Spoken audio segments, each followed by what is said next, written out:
Hey guys, my name's Kennedy, and I am a sophomore at Xavier University of Louisiana in New Orleans. I'm a biochemistry major, a Spanish minor, and I studied abroad in San Jose, Costa Rica for summer of 2014, and I plan on studying in Buenos Aires, Argentina, fall of 2015. Great. And can you tell us why you decided to do a study abroad program?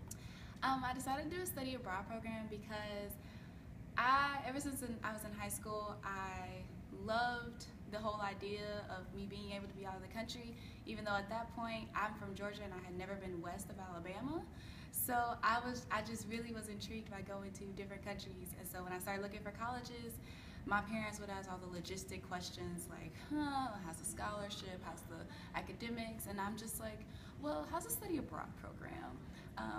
When can I actually go study abroad? Yeah.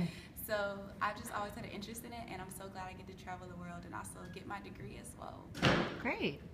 Can you describe if you had any perceived barriers that maybe would have prevented you? For example, was funding a concern? It sounds like your family supported you, so that's good. Yes. But can you describe if funding was a big thing? How did you pay for your trip? Things like that. Okay, so yeah, my parents did support me. They kind of had no choice. I was going to do it. As soon as I got my passport, my dad was like, well, I guess you're never going to be in the country anymore. And I was like, well, I got to get my degree. But with funding, I went on a summer trip, and luckily it was less than $3,000, so that was good. Most of the money I raised through donations and through my church, and so I only paid $500 out of pocket, going towards the cost of the trip. And then of course I had like spending money, and my flight actually was round trip $400, which is really nice because my mom knows people, and it also helped that I was flying out of my hometown of Atlanta, so direct flights are a lot cheaper than connecting flights. But yeah, really just raising the money through donations, and that's kind of the same thing I'm doing now, but I'm also applying for scholarships since there is more aid during the semester than during the summer. Great. So tell us what do you consider the most memorable experience that you had while you were abroad? My most memorable experience was definitely the World Cup, because the World Cup was going on and Costa Rica had gone further than they ever had. And I'm not a soccer fan, but you just couldn't help but being like wrapped into everything. It just, the crowd, if you went downtown, all you saw was the red, white, and blue, and you know, all you hear is "Si se puede," and everybody took off to watch the games. We didn't have class because we were watching the game. It was amazing. I just loved the whole coming together of it, because you don't see that as much when you're here. But I loved everybody just loving one another, and it just seemed like one huge family. That's great. That was a good time to go abroad. Yes.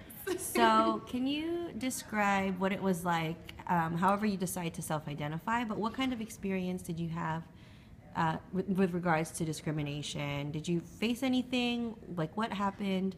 And do you feel like there were support systems in place for you to vent about that or to voice your concerns? Yeah, most definitely. So I am African American, but I'm also a lesbian. So going abroad, I don't know if this is for most countries, but I know in Costa Rica the whole idea is that American women are easy. Maybe because that's portrayed in movies, etc. But I know that I had to deal with like mostly it was just harmless catcalling. They warned us that they do a lot of catcalling, but I just had to kind of deal with the fact that people would probably perceive me as somebody that just sleeps with anybody, which of course is not true. And then of course when that came up, dudes would try to talk to me. It's like, swerve, I actually like women, but it's okay. I mean, we can be friends. So that of course came with a lot of questions. But I had my two roommates who were also Xavierites, and even though we didn't know each other, as soon as we got there, we all just kind of clicked, which was nice. And one of my roommates was actually on the same flight as me, and we met each other at baggage claim. Like, you were on my flight. I was looking at you, but I didn't know.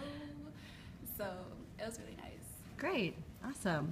So my next question, what is my next question? Can you describe then, like, what do you think are the skills that you gained while you were doing your program abroad Like, what was your focus while you were abroad, and what do you think about that experience will help you in your future career?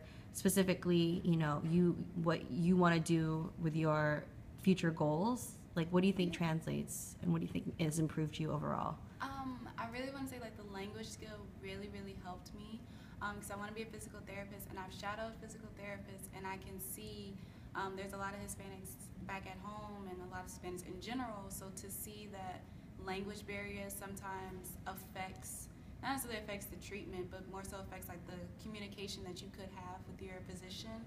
I don't want that to limit, like, the people that I'm able to affect in their lives. Also, the whole fact that I was just mainly independent, and it made me do things that weren't necessarily, like, I zipped line. I'm terrified of heights, but I zip line in a rainforest. Like, I would have never done that here. And the fact that you get to be independent, you get to meet a whole bunch of different people that you never would have met otherwise, but you guys all come together and you guys actually have something in common that bonds you, whether you see them tomorrow or you see them 10 years from now. It's just the fact that you get to be this whole different person because nobody knows you. And so you get to learn things about yourself that you wouldn't have necessarily learned because you're so used to having to act a certain way or be a certain way. And the fact that you get to be somebody different and actually be yourself that you never thought was yourself is actually what's, like, I guess, the biggest skill I took from that I am open to a lot of things and I am spontaneous. And I didn't realize how spontaneous you are because, you're in class and you got meetings and your parents always tell you to do this, that, and the other, but when you're actually on your own, you're just like, hey, I feel like, let's go to Nicaragua today. Okay, sure, let's go. Like, yeah. And it's a whole bunch of planning and everything. Like, you just learn to, I guess, be an adult. Still in the parameters of a program, but you get to be an adult. And I guess that's what we want in college, but at some colleges you don't always get that. You still kind of feel like you're being babysat. And the fact that you were literally out there and your homestay parents, while they love you, you don't really have a curfew. You just kind of, do what you want. If you get in trouble, that's on you, and nobody wants to get arrested abroad. So we don't want to get arrested, period, but especially not abroad. So I guess just be it me. Awesome. So what are your final words of advice for students who maybe wouldn't traditionally take the initiative to go abroad or to go to the study abroad office here at Xavier? Like, what advice do you give to them? I would definitely say, if you're interested, do it. At least take the steps to go up to the 3rd floor and at least look at the programs. A lot of people think because they're pre-med or pre-pharm that they don't have any room for anything, and I think that's completely false. And I hate that sometimes even instructors say that, like, you have to be on this track, but I think that you can do it, and you don't have to take a semester. You can do a summer. You can do a 4 to 6 week program.